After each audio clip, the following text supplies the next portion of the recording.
Bismillahirrahmanirrahim. Assalamualaikum warahmatullahi wabarakatuh. Saya Asri Fauzi, MPD, dosen program studi PGSD FKIP Universitas Mataram. Video ini saya buat sebagai kelengkapan persyaratan sertifikasi dosen tahun 2025, yaitu pernyataan diri dosen unjuk kerja Tridharma Perguruan Tinggi atau PDD UKTPT di bidang pengajaran. Di program studi PGSD, saya mengampu beberapa mata kuliah, diantaranya konsep dasar matematika SD, pendidikan matematika SD, pembelajaran matematika SD, serta statistik pendidikan. Mata kuliah konsep dasar matematika SD diajarkan untuk mahasiswa semester 1 dengan bobot 3 SKS. Mata kuliah ini membahas pengetahuan konseptual matematika SD yang meliputi himpunan, bilangan cacah, mental math, KPK dan FPB, pecahan, persen dan desimal, bilangan bulat, bilangan real, analisis data, geometri, serta pengukuran. Pokok bahasan yang disebutkan merupakan materi-materi yang akan diajarkan di sekolah dasar secara spiral, yang artinya satu pokok bahasan tersebut diajarkan di beberapa jenjang SD, namun dengan indikator yang berbeda. Mahasiswa diharapkan memiliki pemahaman konsep mendalam mengenai kesemua materi tersebut. Konsep dasar matematika wajib diketahui dan dipahami lebih baik agar nantinya mahasiswa juga mampu menyelesaikan soal cerita dan pemecahan masalah. Perkuliahan konsep dasar matematika SD diselenggarakan dengan tatap muka, sinkronus dan asinkronus pada sia.undram.ac.id. Mahasiswa dapat mengakses materi ajar, RPS, dan RTM. Sementara itu, pembelajaran tatap muka dilaksanakan dengan model pembelajaran PBL, diskusi interaktif, serta penugasan yang berbasis masalah. CPMK pada mata kuliah konsep dasar matematika SD yaitu CPMK 1, mahasiswa mampu mengaplikasikan konsep dan prosedur operasi hitung pada pokok bahasan himpunan dan bilangan. CPMK 2, mahasiswa mampu menganalisis konsep-konsep pengolahan data statistik. CPMK 3, mahasiswa mampu menganalisis konsep pada pokok bahasan geometri dan pengukuran. CPMK 4, mahasiswa mampu menganalisis soal-soal pemecahan masalah matematis dan solusinya yang sesuai dengan standar isi matematika SD meliputi himpunan, bilangan, dan operasi hitung, pengolahan data, geometri, dan pengukuran. Pada akhir mata kuliah, saya melakukan asesmen untuk pembelajaran dengan sistem penilaian, kehadiran dan partisipasi 10%, tugas kelompok dan presentasi 20%, ujian tengah semester 30%, UAS 40%, sehingga totalnya menjadi 100%. Pada kesempatan kali ini, saya akan menampilkan video yang memperlihatkan proses pembelajaran yang meliputi 3 aspek: delivery, interaction, dan assessment pada mata kuliah konsep dasar matematika SD dengan materi geometri bidang datar. Baik, bismillahirrahmanirrahim. Assalamualaikum warahmatullahi wabarakatuh. Waalaikumsalam warahmatullahi wabarakatuh. Bagaimana kabar hari ini? Alhamdulillah. Oke, sebelum kita mulai pembelajaran kita hari ini, marilah kita berdoa sesuai dengan keyakinan kita masing-masing. Berdoa dimulai. Selesai. Hari ini kita lanjutkan materi kita yang ke-9 tentang geometri ya. Kemudian pertemuan kita hari ini pertemuan yang ke-12. Kemudian ada geometri bidang datar untuk materi kita hari ini. Nah, kemarin kita pernah membahas terkait dengan poligon ya, poligon atau segi banyak ya. Jadi untuk mengingat kembali apa sih itu poligon, maka kita flashback sedikit pertemuan kita minggu lalu. Oke, ada yang masih ingat apa sih pengertian dari poligon? Oke, baik. Ali. Poligon itu adalah bentuk 2 dimensi yang dimana memiliki segi banyak, yang dimana terbuat dari garis lurus serta bentuknya itu tertutup dan tidak terputus-putus. Yang dinamakan dengan poligon. Coba. Yang mana? Apakah gambar pertama, gambar kedua, atau gambar ketiga? Yang pertama. Kenapa gambar pertama? Bisa? karena gambar pertama memenuhi syarat sebagai sebuah bidang poligon. Yang pertama yaitu merupakan bidang 2 dimensi, kemudian bidang tersebut tertutup oleh garis lurus gitu. Karena gambar kedua ada yang melengkung, sedangkan gambar ketiga itu ada garis yang terbuka. Oke, betul ya. Oke, kemudian ada poligon convex or concave. Oke, siapa yang masih ingat? Saya. Oke, baik ya Kak. Poligon konveks itu adalah poligon yang tidak memiliki sudut yang mengarah ke dalam atau tidak ada sudut internalnya yang lebih dari 180 derajat. Sedangkan poligon konkav itu memiliki sudut yang lebih dari 180 derajat. Ya, betul sekali. Ya. Nah, di antara gambar kedua ini, mana yang convex, mana yang concave? Yang kiri convex, yang kanan concave. Yang ini convex, yang ini concave. Jadi tujuan pembelajaran kita hari ini yang pertama, nanti kalian mampu memahami apa sih definisi dari bangun datar. Kemudian yang kedua, memahami bagian-bagian bidang datarnya. Kemudian kalian bisa menganalisis bidang datar pada konteks budaya. Kemudian menghitung keliling dan luas bidang datar. Kemudian memahami kesal bangunan dan kongruensinya. Nah, untuk tujuan pembelajaran yang kelima nanti diharapkan bisa belajar secara mandiri ya. Oke, baik. Kemudian apa yang akan kita pelajari hari ini? Yang pertama ada bagian bidang datar. Kemudian yang kedua ada luas dan keliling bidang datar. Kemudian yang ketiga ada bangunan dan kongruensi. Nah, seperti yang saya katakan tadi bahwa pada materi bangun dan kongruensi silahkan dipelajari secara mandiri setelah perkuliahan kita nanti. Mulai masuk ke bangun datar ya, ini materi utama kita pada hari ini. Siapa yang bisa mendefinisikan apa sih bangun datar atau bidang datar? Saya. Oke, baik. Ilmi. Bangun datar itu merupakan bentuk geometris yang terdiri dari 2 dimensi, kemudian hanya memiliki luas tetapi tidak memiliki volume, Pak. Ya, betul sekali. Ya, jadi bidang datar atau bangun datar ini bentuk geometris yang terdiri dari 2 dimensi, hanya memiliki luas dan tidak memiliki volume. Yang memiliki volume apa? Oke, kalau bidang datar itu hanya memiliki luasnya dan keliling ya. Nah, yang kalian ketahui ya bentuk dari bidang datar itu apa saja? Segitiga. Angkat tangannya. Oke, silakan. Persegi, persegi panjang, segitiga, trapesium, layang-layang, jajar genjang. Oke, ada lagi yang mau menambahkan? Belah ketupat ada lagi? Lingkaran. Ada lagi? Segi 5, segi 6, segi 7, segi dan seterusnya. Banyak ya. Sehingga bidang datar itu sangat banyak sekali. Nah, contohnya seperti ini ya. Ada persegi panjang, segitiga saja udah banyak sekali ya.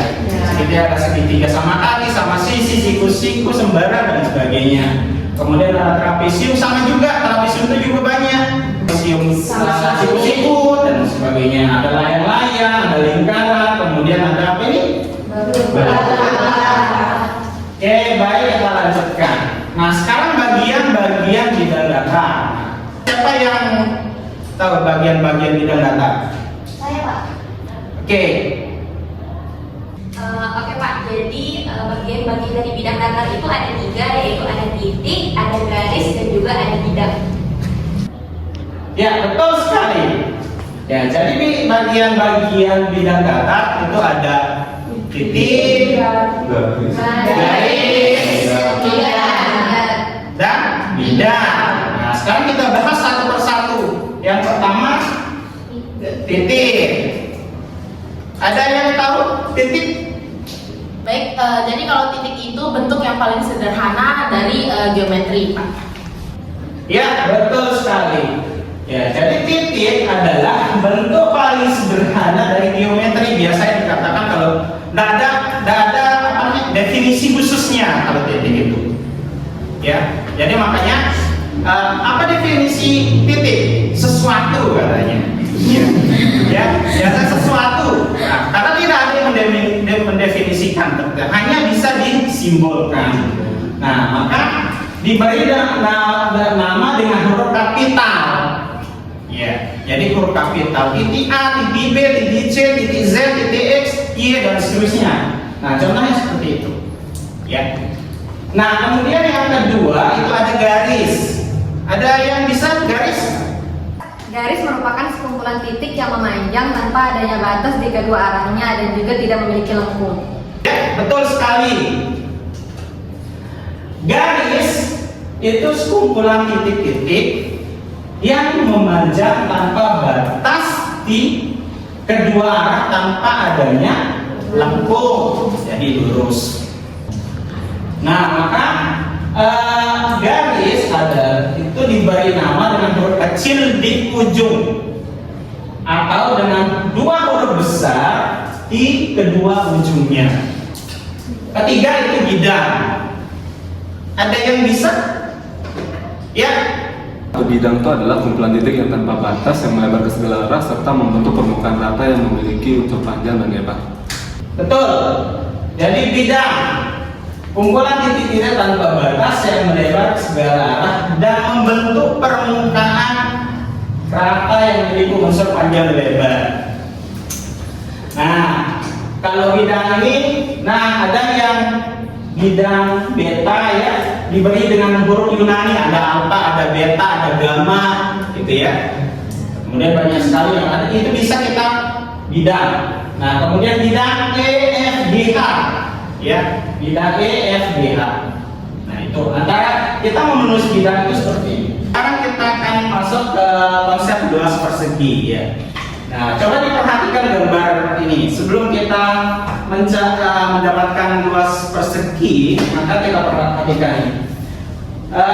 Satu kotak itu satu satuan luas. Kalau satu satuan luas itu apa? Persegi ya, mau sentimeter persegi, desimeter persegi, kilometer persegi dan seterusnya. Nah, kotak yang pertama ini kalau luasnya itu 1 cm persegi. Katakanlah luas yang satu kotak itu adalah 1 cm persegi, ya. Maka kalau gambar kedua berapa kotak? 4. Nah, oke. Jadi kalau luasnya berapa?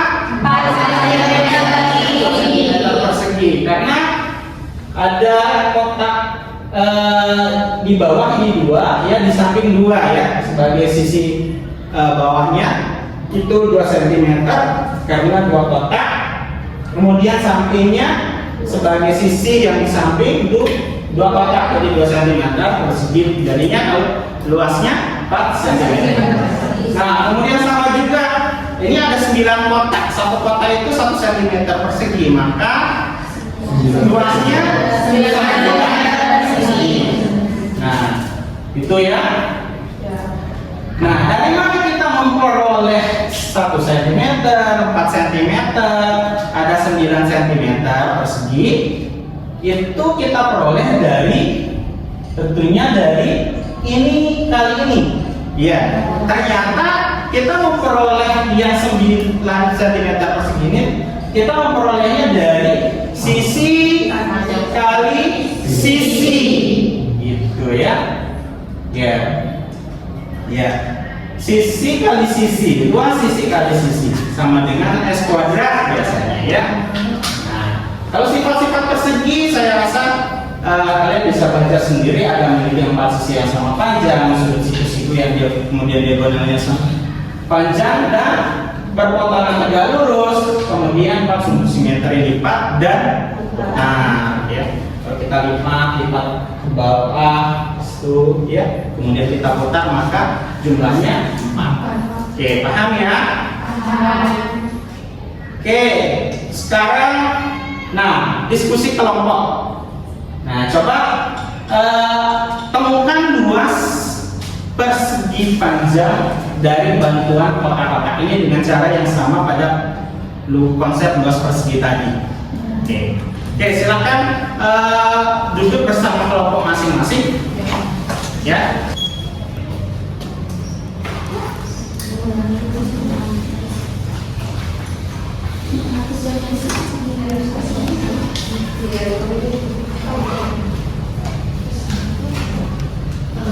Oke, baik. Sudah sampai mana? Oke, silakan dilanjutkan. Betul ya.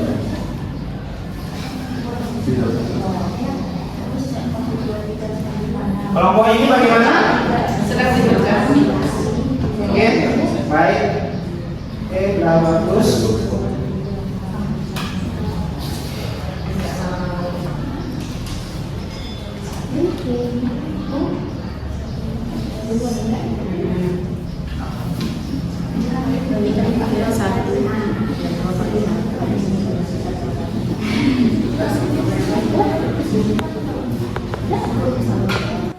Baik, waktu diskusi kita waktunya sudah habis, maka untuk selanjutnya kita melakukan presentasi.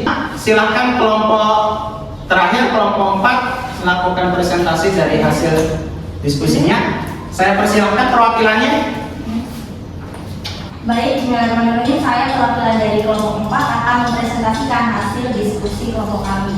Jadi berdasarkan hasil diskusi kami, konsep dari ditemukannya rumus persegi tersebut ternyata adalah dari beberapa banyak kotak di antara panjang dan juga lebarnya. Pada gambar pertama, kami menemukan bahwa ada 2 kotak yang kita hitung di sini dan dia memiliki panjang sebanyak 2. Dan pada sisi sampingnya kita sebut sebagai lebarnya adalah terdapat 1 kotak. Maka rumus persegi panjang di sini adalah panjang dikali lebar, yaitu 2 untuk panjang dan 1 untuk lebarnya. Berarti 2 dikali 1 sama dengan 2 untuk luas gambar yang pertama. Lalu untuk luas gambar yang kedua, cara menemukan panjang dan lebarnya juga sama. Di sini panjangnya ada, kita temukan 3 kotak, 1, 2, 3. Berarti dia panjangnya adalah 3 dan lebarnya adalah 1, 2. Berarti 3 dikali 2 sama dengan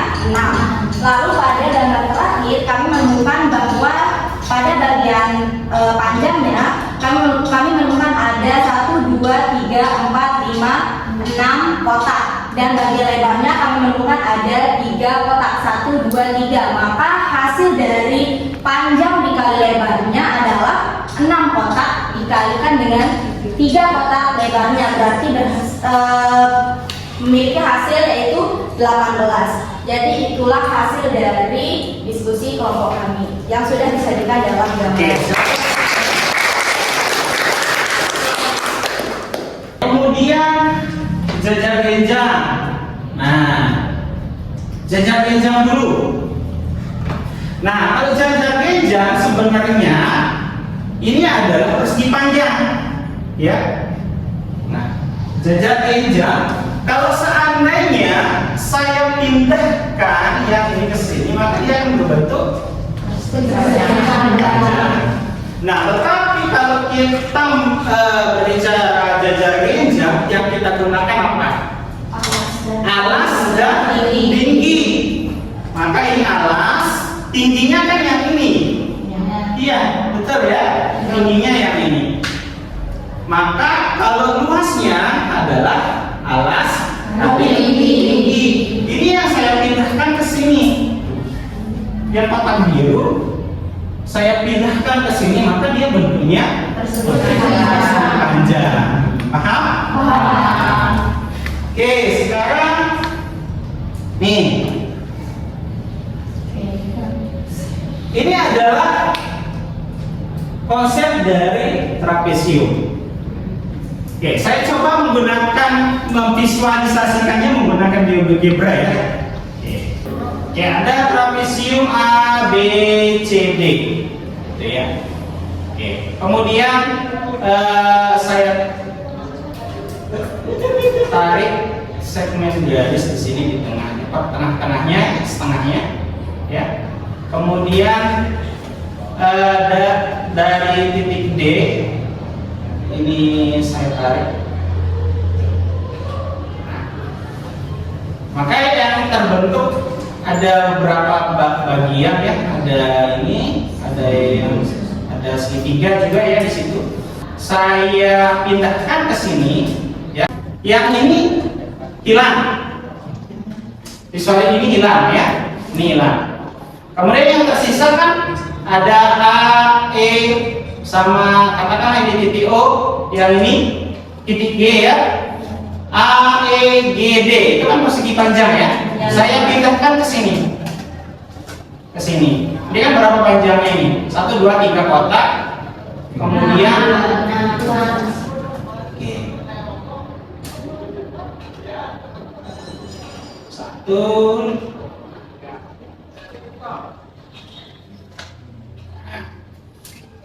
Dia akan membentuk persegi panjang. Nih, B,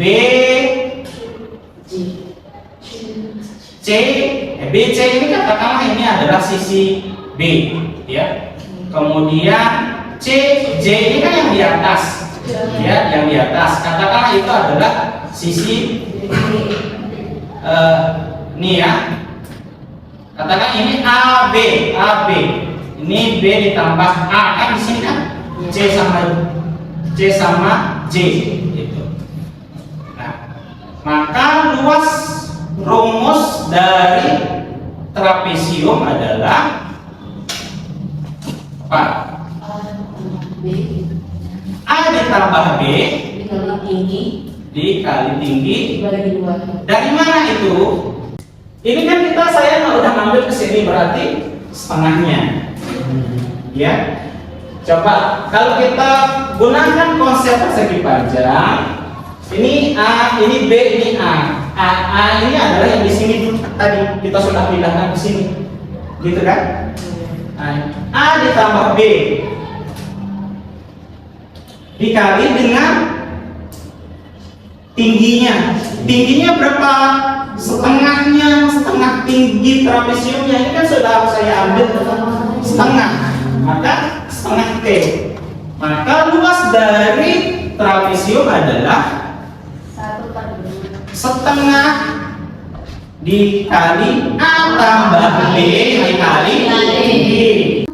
Oke, sekarang kita masuk ke konsep matematika pada budaya lokal ya, terutama pada yang kita pelajari hari ini yaitu geometri, gitu ya. Oke, nah ini permainan di daerah kalian apa kira-kira? Ada apa lagi? Ada rempak. Nah, rempak kalau di Melayu itu rempak namanya alir. Nah, konsep matematika yang ada di dalam permainan itu ada bangun datar, ya. Tentunya ada bangun datarnya ya. Ada persegi, ya, khusus persegi dan setengah lingkaran. Nah, kalau kita menginginkan ini panjangnya juga bisa jadi itu persegi panjang, gitu ya.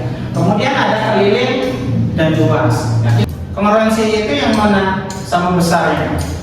Sisinya sama, sudutnya sama. Nah, maka ini adalah kongruen. Kemudian refleksi.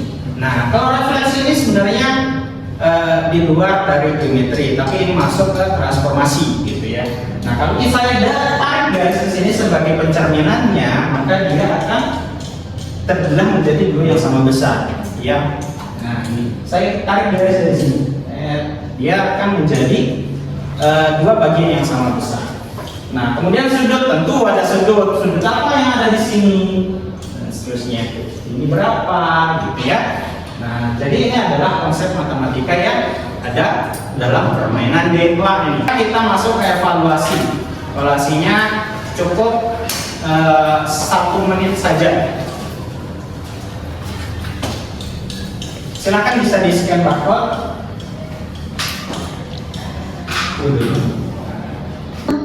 Baik, saya klik start, kemudian langsung bisa dikerjakan. Setelah hitungan mundur,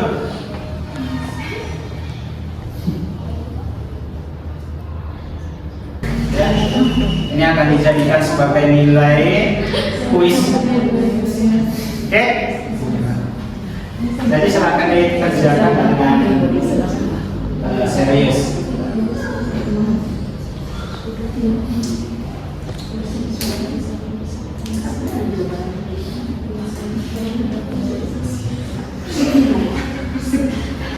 Oke, baik.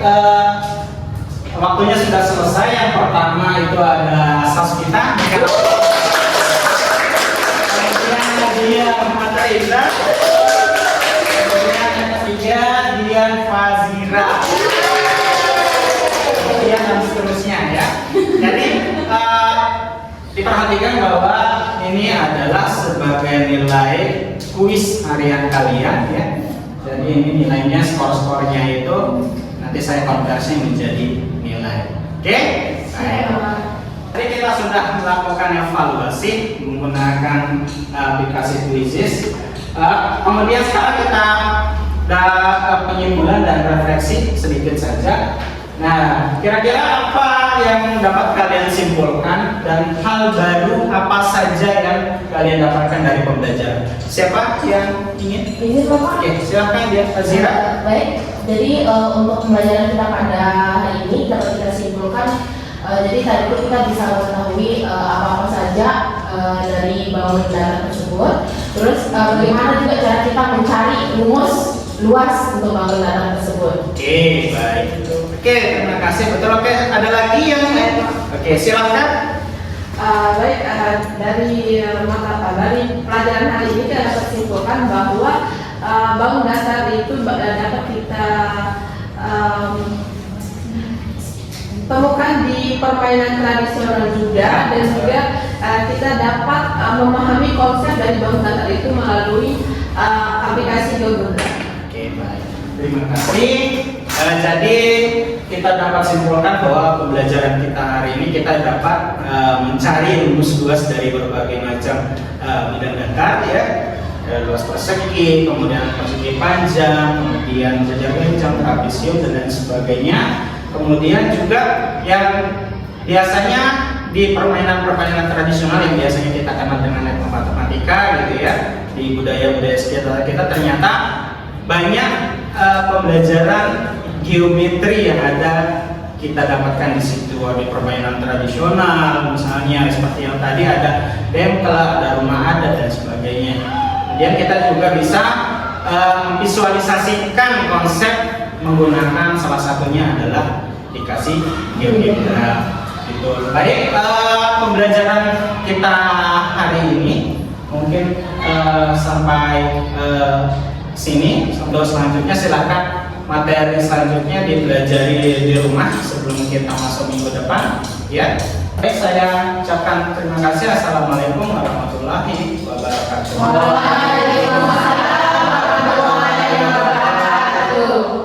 Demikian contoh video pembelajaran tatap muka pada mata kuliah konsep dasar matematika SD.